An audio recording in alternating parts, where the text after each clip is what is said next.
খাদিজা রাদিয়াল্লাহু আনহা ডেকে ডেকে বলে, ওগো আল্লাহর নবী,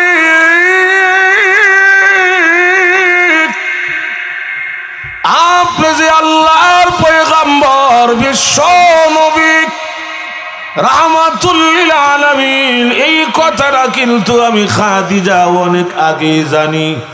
সুবহানাল্লাহ, জোরে বলুন না। কেমনে জানি?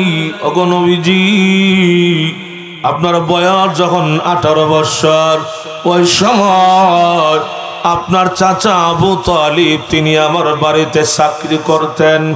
কারণ আমি খাদিজা ছিলাম এই মক্কার সবচাইতে বড় ধনী, বড় শিল্পপতি। আমার একটা ইতিম ভাতিজা আছে, মা নাই, বাবা নাই, ভাই নাই, বোন নাই, আপনজন বলতে দুনিয়াতে কেহ নাই। খাদিজা রে, একটা চাকরি তোমার বাড়িতে খালি আসেনি। সুবহানাল্লাহ, জোরে বলুন না। খাদিজা রাদিয়াল্লাহু আনহা ডাক দিয়া কয়, আবু তালিব রে, আগে বলো তোমার ভাতিজা মুহাম্মদ লেখাপড়া জানিনি? আমি কিন্তু আপনাদেরকে আগে বলেছিলাম, আল্লাহ রাব্বুল আলামিন দুনিয়ার কোন নবী, কোন পয়গম্বরকে দুনিয়ার কোন শিক্ষকের মাধ্যমে লেখাপড়া করান নাই। আরে নবীরা যদিও দুনিয়াতে কারো কাছে লেখাপড়া করেন নাই, কিন্তু দুনিয়ার এলেম, জ্ঞান, মেধা, বিজ্ঞান যেখানে তাদের ক্ষমতা শেষ, সেখান থেকে পয়গম্বরদের জ্ঞানীর দরজা শুরু হয়। খাদিজা রাদিয়াল্লাহু আনহা ডেকে ডেকে বলে, আবু তালিব, তোমার ভাতিজা লেখাপড়া জানে না, ভালো চাকরি কোথায় থেকে দিব? তবে তুমি আমার বিশ্বস্ত কর্মচারী, তোমার কথা কিন্তু প্রত্যাখ্যান করা যায় না। কেন? তুমি কুরাইশের বিশিষ্ট সর্দার, আবার তুমি আমার বিশ্বস্ত কর্মচারী। যাও যাও, আগামীকাল থেকে তোমার ভাতিজা মুহাম্মদ আমার বাড়ির উট বকরিগুলিকে মরুভূমিতে ঘাস পানি খাওয়াবে। কিন্তু খাদিজা রাদিয়াল্লাহু আনহা ডেকে ডেকে বলো, গো আল্লাহর নবী, আমি একদিন তাকায়া দেখি আল্লাহর হাবিব রাহমাতুল লিল আলামিন আমার বাড়ির উট বকরিগুলিকে মরুভূমিতে ছেড়ে দিয়া বিশ্ব নবী যখন মরুপ্রান্তে দাঁড়ায় আছে, নবী গো, আমি তাকায়া দেখি রাহমাতুল লিল আলামিনের মাথার মধ্যে কোনো ছাতা নাই। আমার মনে হইল রৌদ্রের তাপে আল্লাহর নবীর চামড়া ফেটে রক্ত বের হয়ে যাবে। আমার ভাইরা, আরব দেশে যেমন রৌদ্র, তেমন কিন্তু রৌদ্রের তাপ আর গরম। আরব দেশি দিনের বেলায় রাস্তাঘাটে কিন্তু ছাতা ছাড়া বের হওয়া যায় না। ওগো নবীজি, আমি তাকায়া দেখি রাহমাতুল লিল আলামিনের মাথার মধ্যে কোনো ছাতা নাই। কিন্তু আমি একদিন হঠাৎ করে নজর করে দেখি আকাশ থেকে এক টুকরা মেঘমালা এসে আল্লাহর হাবিব রাহমাতুল লিল আলামিনের মাথার মধ্যে ছায়া ধরে আছে। নবী গো, শুধু এখানেই না, আমি নজর করে দেখি আমার নবী যে রাস্তা দিয়া যায়, আমার রাসূল যে রাস্তা দিয়া, যে পথ দিয়া হাঁটে, এই রাস্তার প্রতিটা গাছ এবং তার ডালপালাগুলি সহ উকি মেরে বাঁকা হইয়া রাহমাতুল লিল আলামিনের মাথার মধ্যে ছায়া ধরে রাখে। ওগো আল্লাহর নবী, এই সমস্ত কারণে আপনি যে আল্লাহর নবী, এই কথাটা আমি খাদিজা অনেক আগেই জানি। আমার লক্ষ্য করে দেখুন, রাহমাতুল লিল আলামিনের বয়স যখন 20 বছর হয়ে যায়, এই 2 বছর ব্যবধানে আল্লাহর নবী খাদিজা রাদিয়াল্লাহু আনহার সকল ব্যবসার দায়িত্ব গ্রহণ করে নবী আবার ম্যানেজার। সুবহানাল্লাহ, জোরে বলুন না। কিন্তু লেখাপড়া নাই। আপনারা কি বলেন? রাহমাতুল লিল আলামিনের সেই যোগ্যতা আছে কি আছে না?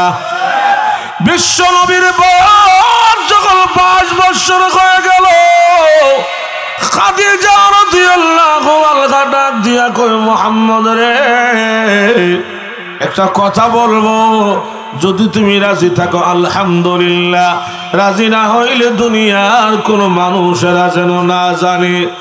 রে মুহাম্মদ, আমি খাদিজা আগে দুনিয়াতে 2 জন স্বামী গ্রহণ করেছিলাম, 2 জন স্বামী হারাইয়া ওয়াদা দিয়েছি আর জিন্দেগিতে দুনিয়াতে কোনোদিন স্বামী গ্রহণ করব না। কেন গ্রহণ করব না? স্বামী ধরলে স্বামী দুনিয়া থেকে বিদায় হয়ে যায়, আর স্বামী গ্রহণ করব না। কিন্তু আমার মন কেন যেন কান্দে, আমি তোমার বউ হইয়া তোমার খেদমত করে আমি খাদিজা দুনিয়ার জমিন থেকে বিদায় হতে চাই। কি চমৎকার প্রস্তাব! আল্লাহর রাসূল বলে, খাদিজা সুন্দর কথা, তবে আমার একজন মুরব্বী আছে, আমার একজন অভিভাবক আছে, আমি আমার চাচার সাথে পরামর্শ না করে কিছুই বলতে পারবো না।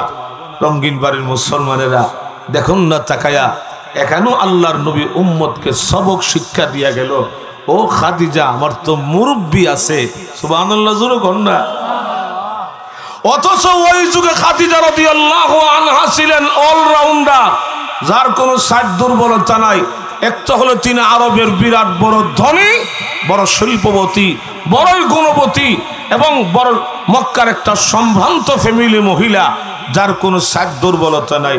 আমরা দেশের মহিলারা যে যত সুন্দর হোক না কেন, কোনো না কোনো একটা ডিস্টার্ব তার মধ্যে থাকে, কথা কয় না? আমরা দেশে অনেক মহিলা আছে সুন্দরের কোনো অভাব নাই, কিন্তু বিড়ি বাইটা এ সুন্দরের কোনো দাম আছে?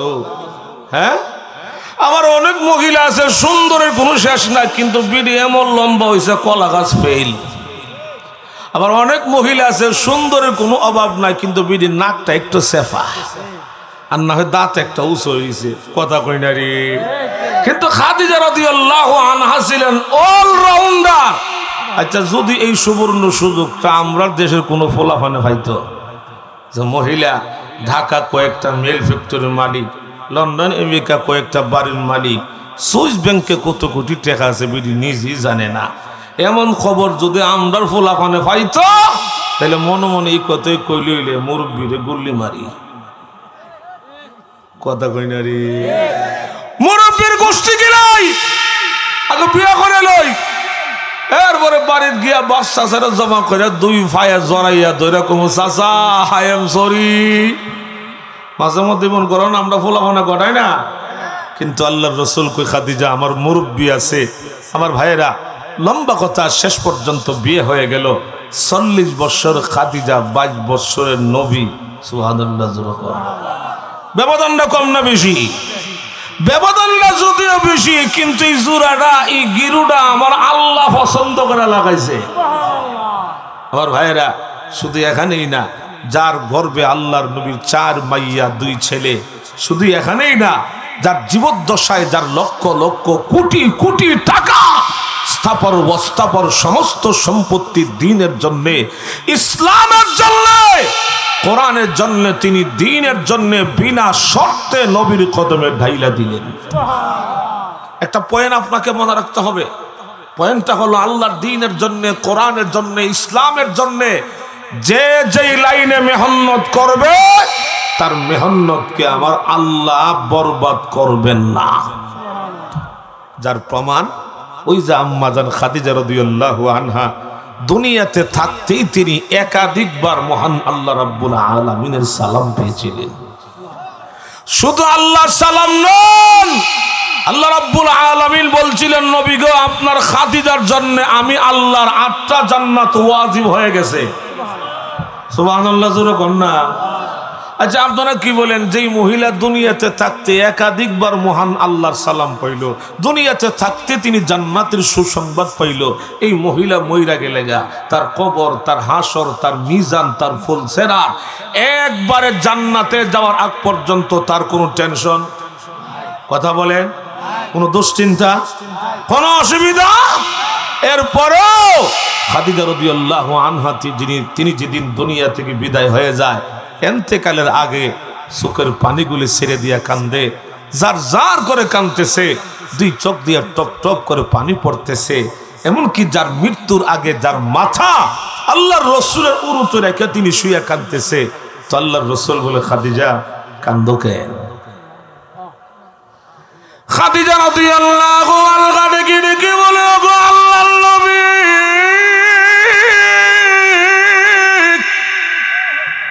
দুইটা কারণে আমি কাঁদি। ওগো নবীজি, এক নম্বর কারণ, আমি খাদিজা দুনিয়া থেকে বিদায় হয়ে গেলে আপনার পাশে কে গিয়া দাঁড়াবে? সুবহানাল্লাহ, জোরে বলুন না। নবী গো, আমি বিদায় হয়ে গেলে আপনার জিম্মাদার কে হবে? ওগো আল্লাহর নবী, আমি এতদিন আমি আপনাকে পাহারা দিয়ে দিয়ে কালিমার দাওয়াত দেওয়ার জন্য সুযোগ সুবিধা করে দিয়েছিলাম, আমার জন্য মক্কার কোন বেঈমান কাফিররা আপনাকে আক্রমণ করতে পারে নাই। ঠিকই দেখা গেল আল্লাহর হাবিব রাহমাতুল লিল আলামিন কালিমার দাওয়াত লইয়া রাস্তা যখন বের হয়ে যায়, কাফিররা হাতের মধ্যে পাথর লইয়া, লাঠি সোটা লইয়া রাহমাতুল লিল আলামিন কে মারার জন্য আসলে, আয়েশা দেখে খাদিজা এইভাবে চুপ করে নবীজির পিছনে পিছনে দাঁড়ায়া থাকে। নবী গো, আমি বিদায় হয়ে গেলে আপনার পাশে কে গিয়া দাঁড়াবে?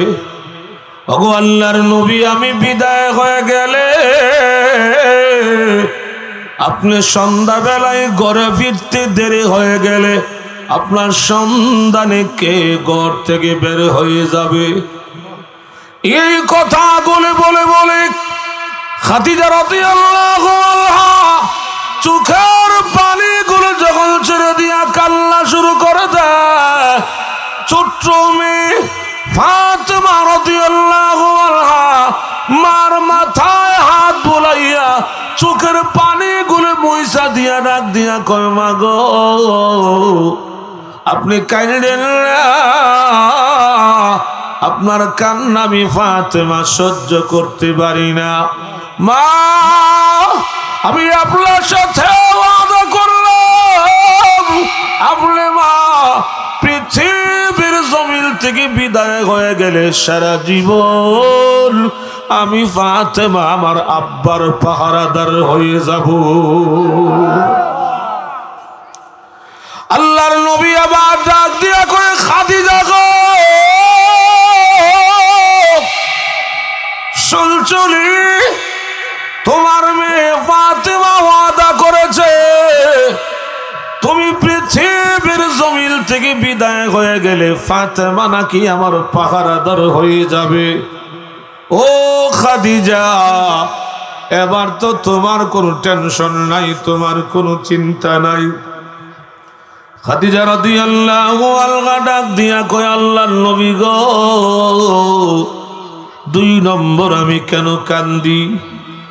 ওগো নবীজি, আমি খাদিজা কবরে কি লইয়া যাব?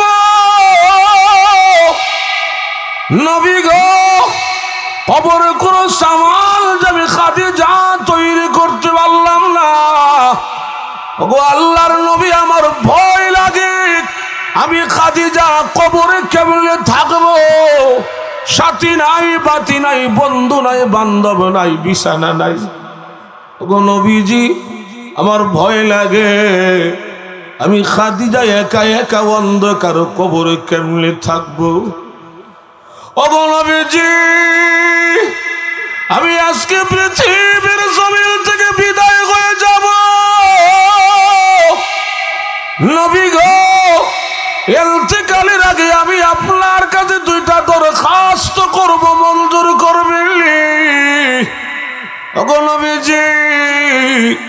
আমি আপনার বউ হয়ে আপনার ঘরে এসে 4 কন্যা সন্তানের মা হয়েছি, 2 ছেলে সন্তানের মা হয়েছি, 25 বছর সংসার করেছি। নবী গো, জিন্দেগিতে কোনোদিন কোনো আবদার আমি আপনার কাছে করি নাই। কেন করি নাই? না জানি আমার নবীর কোনো কষ্ট হয়ে যায়। ওগো আল্লাহর নবী, আমি আজকে বিদায় হয়ে যাব, ইন্তেকালের আগে আমি আপনার কাছে 2টা দরখাস্ত করব। 1 নম্বর দরখাস্ত হলো, যে আমি খাদিজা পৃথিবীর জমিন থেকে বিদায় হয়ে গেলে আপনার ব্যবহারে একটা জামা আমাকে দান করবেন।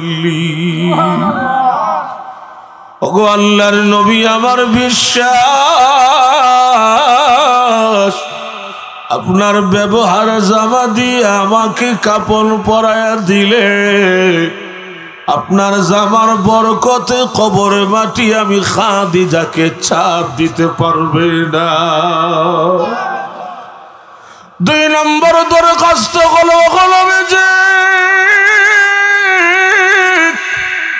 আমি খাদিজা পৃথিবীর জমিন থেকে বিদায় হয়ে গেলে আমাকে গোসল দেওয়াইয়া কাপড় পরাইয়া আমার লাশ কাঁধে লইয়া অন্ধকার কবরে রেখে সকল মানুষ যখন বাড়ির দিকে রওনা হয়ে যাবে, সকল সাহাবীরা যখন বাড়ির দিকে রওনা হয়ে যাবে, ওগো নবীজি, ওই সময় আপনিও যদি আমাকে একা করে অন্ধকার কবরে রেখে আপনিও যদি বাড়ির দিকে রওনা হয়ে যান, আর যখন ফেরেশতারা কবরে এসে আমাকে প্রশ্ন করতে থাকবে, খাদিজা রে, তোমার রবকে, তোমার ধর্ম কি, তোমার নবীকে?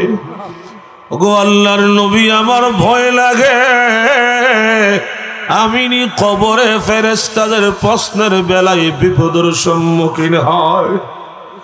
ওগো নবীজি, ওয়াদা দেন সবাই চলে গেল, আপনি যাবেন না।